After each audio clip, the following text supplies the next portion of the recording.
राधे राधे दोस्तों, आज की इस वीडियो में मैं आप सभी को हरतालिका तीज की बहुत ही सिंपल और सरल पूजा विधि बताऊंगी। आज मैं बात करूंगी हरतालिका तीज व्रत के बारे में। हरतालिका तीज व्रत की आप सभी को बहुत बहुत शुभकामनाएं। हरतालिका तीज व्रत का उत्तर भारत में विशेष महत्व है। इस व्रत को करवा चौथ के व्रत की तरह ही किया जाता है। इस व्रत को कुंवारी कन्याओं से लेकर सुहागन महिलाएं सभी इस व्रत को कर सकते हैं। कुंवारी कन्याएं अच्छे घर व वर के लिए इस व्रत को करती हैं और सुहागन महिलाएं अपने अखंड की सुहाग की प्राप्ति के लिए, संतान प्राप्ति के लिए इस व्रत को करती हैं।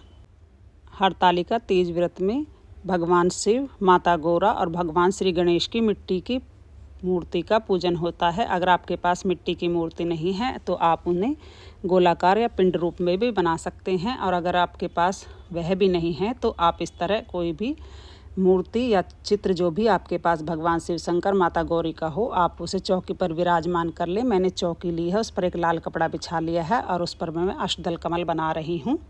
आप भी जब कलश की स्थापना करें तो चावल से अष्टदल कमल आप जरूर बनाएं। अष्टदल कमल बनाने से इस तरह से लक्ष्मी की प्राप्ति होती है। और देखिए, अष्टदल कमल बनाने के बाद कलश में आप मूली बांध लें, कलश में स्वास्तिक बना लें और उसमें एक हल्दी, एक सिक्का, चावल, सुपारी, पुष्प, ये सभी चीज़ें डालते हुए आप सभी देवी देवताओं का कलश में आह्वान करेंगे।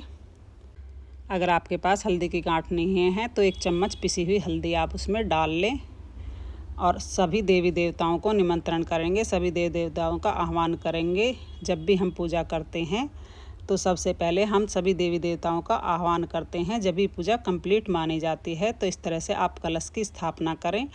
कलश स्थापना जब भी आप करते हैं तो कलश को कभी भी खुला बिल्कुल भी ना रखें, यानी कि ऊपर से ओपन ना रखें। इस तरह कलश के कंठ में हम मूली या रक्षा सूत्र बांधने के बाद उस पर हल्दी या कुमकुम से स्वास्तिक बना लेंगे और फिर हम सभी देवी देवताओं को आह्वान करेंगे, उनको निमंत्रण देंगे। कलश में एक हम सुपारी, हल्दी, सिक्का, चावल, पुष्प सभी चीज़ें डाल लेंगे और इस तरह से यह पूजा कंप्लीट मानी जाती है। तो इस तरह से आप स्थापना करें कलश की। और जब भी आप कलश स्थापना करें तो इस बात का विशेष ध्यान रखें कि कलश में जो सबसे पहले हमको गंगा जल डालना है, उसके बाद ही हम शुद्ध जल कलश में डालेंगे। ऐसा करने से हमारे घर में सभी देवी देवताओं का आशीर्वाद बना रहता है और हमारी पूजा स्वीकार होती है, सफल होती है। तो देखिए, मैंने पूरी कोशिश की है आपको इस तरह से पूजा दिखाने की। वीडियो आपको अच्छी लगे तो आप इसे शेयर ज़रूर करें। कलश स्थापना करते समय आम के पत्ते मैंने इस तरह से लगाए हैं कि आम के पत्ते 5, 7, 11 की संख्या में आप ले सकते हैं।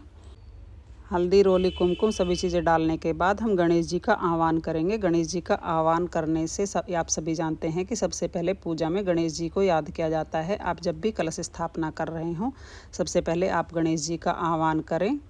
और देखिए, इस तरह से आप आम के पत्ते मैंने 11 लिए हैं, आप चाहें तो 5 या 7 की संख्या में जो हो आप ले लिए। उन पर आप अच्छे से रोली और कुमकुम से या चंदन से बिंदी लगा लीजिए। आप जब भी कलश की स्थापना करें या दीपक प्रज्वलित करें तो श्री गणेशाय नमः या ओम गण गणपते नमः, इस तरह से गणेश जी को आप ज़रूर स्मरण करें।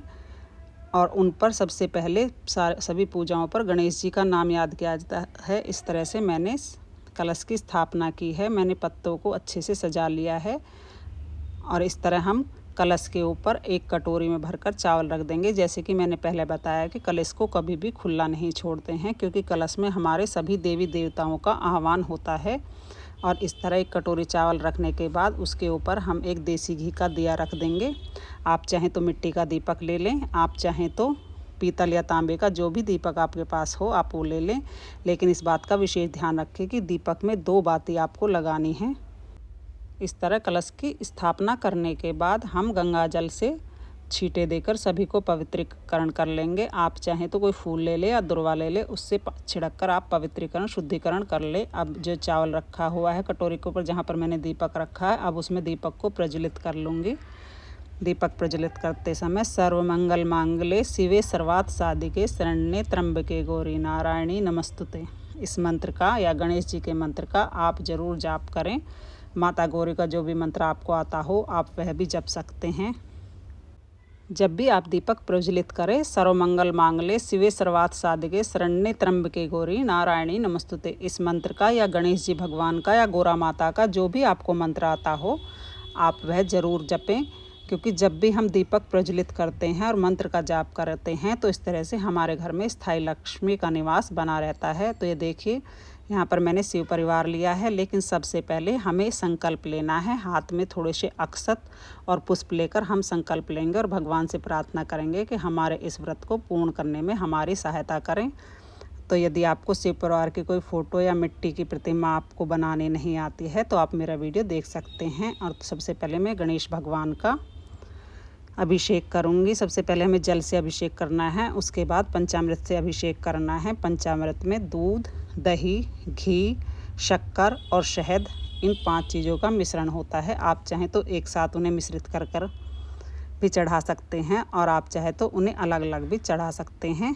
सबसे पहले मैंने जल चढ़ाकर फिर पंचामृत से सबसे कराया है, फिर मैं शुद्ध जल से सबको दोबारा से स्नान कराऊंगी। इस तरह जब भी हम स्नान कराएं तो ओम नमः शिवाय महामृत्युंजय मंत्र या ओम त्र्यंबके यजामहे सुगंधि पुष्टिवर्धनम उर्वारुक्मी बंधनात् मृत्युमोक्षमामृतात्, इस तरह से शिव मंत्रों का जाप करें।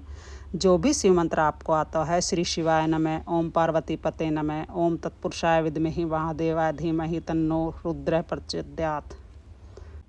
अभिषेक करने के बाद मैं सभी देव देवताओं का तिलक करूंगी पीले चंदन से। पीले चंदन माता गौरी को मैं रोली से तिलक करूंगी। रोली या कुमकुम जो भी आपके पास हो वह आप माता पार्वती को लगाएं। शिव जी को भस्म अति प्रिय है तो आप उन्हें भस्म अवश्य चढ़ाएं और भगवान शिव की जो भी प्रतिमा है उस पर तिलक भस्म से कीजिए।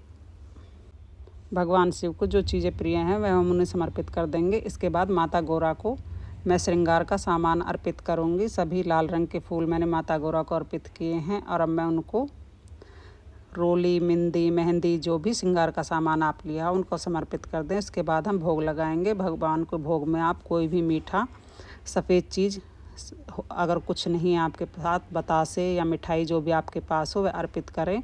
और हाँ, 5 फल अवश्य अर्पित करें क्योंकि 5 फल का इसमें विशेष रूप से महत्व होता है। अगर आपके पास 5 तरह के फल नहीं हैं तो आप एक ही फल को 5 की संख्या में अवश्य चढ़ाएं। पूजा करते समय अपने मन में कोई शंका, कोई डर ना रखें। यदि हम कुछ भूल भी जाते हैं, पूजा करते समय हमसे कोई भूल हो जाती है, हमें कोई चीज़ याद नहीं रहती है, उसके लिए हम क्षमा प्रार्थना कर लेते हैं भगवान से। और इस तरह हम हाथ में अक्षत और चावल लेकर हरतालिका तीज व्रत की कथा सुनेंगे और कथा समाप्त होने के बाद हम ये सारी चीज़ें भगवान को अर्पण कर देंगे। और उसके बाद हम एक छोटा सा हवन करेंगे। हवन में सबसे पहले गाय के गोबर के उपले पर हम सबसे पहले घी की आहुति देंगे। उसके बाद हम 5 बार सामग्री की आहुति देंगे।